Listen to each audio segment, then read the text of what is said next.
घने जंगलों और ऊंचे पहाड़ों के बीच बसा एक रहस्यमयी क्षेत्र था जहां किसी जीव ने वर्षों से कदम नहीं रखा था।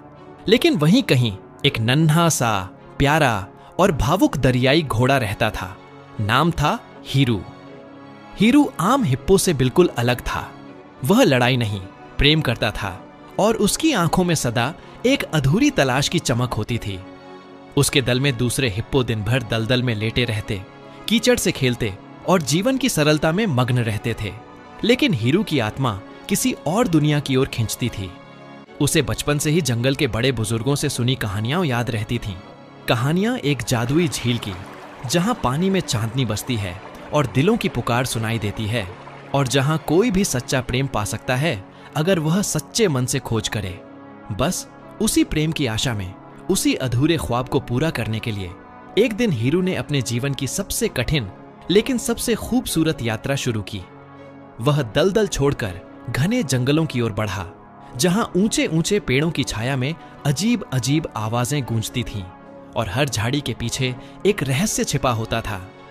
कांटेदार झाड़ियों को चीरते हुए, गहरी नदियों को पार करते हुए हीरू का दिल कभी डरा नहीं, क्योंकि उसकी छाती में प्रेम का एक गीत गूंजता रहता था।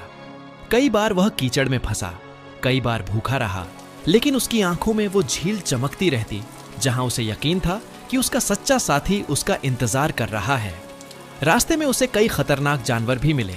कभी भूखा शेर जिसकी आंखों में शिकारी चमक थी, कभी चालाक लकड़बग्घा जो उसकी मासूमियत का मजाक उड़ाता था।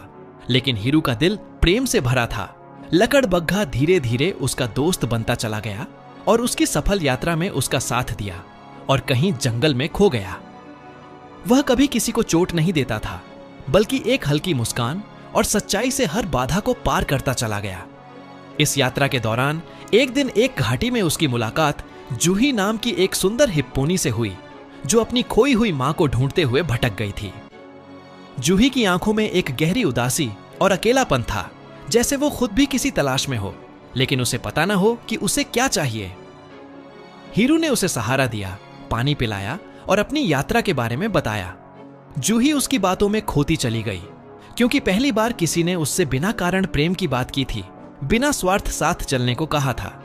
दोनों की आंखों में दर्द, आशा और अधूरी कहानियां थीं, जो धीरे धीरे एक दूसरे की ओर खींचने लगीं। हीरू ने जूही को अपनी यात्रा में साथ लिया और दोनों साथ मिलकर मुश्किलों का सामना करते गए। जैसे जैसे पहाड़ ऊंचे होते गए, उनका प्यार भी गहराता गया। कभी पहाड़ी झरनों के नीचे नहाते हुए वे हंसते, कभी पेड़ों के नीचे छुपकर बारिश की बूंदें गिनते, और कभी चांदनी रात में आग के पास बैठकर अपने अपने सपनों की बात करते। जूही ने हीरू से कहा था कि उसे प्रेम पर विश्वास नहीं था, लेकिन अब जब हीरू उसके साथ है तो उसे लगता है कि प्रेम वही है जो बिना मांगे साथ चले, बिना शर्त थामे रहे। और हीरू को जूही की आंखों में वो सुकून मिला जो उसने झील में ढूंढने की कल्पना की थी।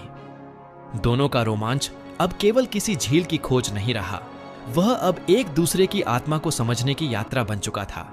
और फिर आखिरकार एक ठंडी सुबह, जब नीला कोहरा चारों ओर छाया था और जंगल अपनी सबसे शांत नींद में था, दोनों उस झील तक पहुंचे जहां पानी वाकई चांदनी सा चमकता था, जैसे उसमें आसमान की सारी चुप्पी उतर आई हो।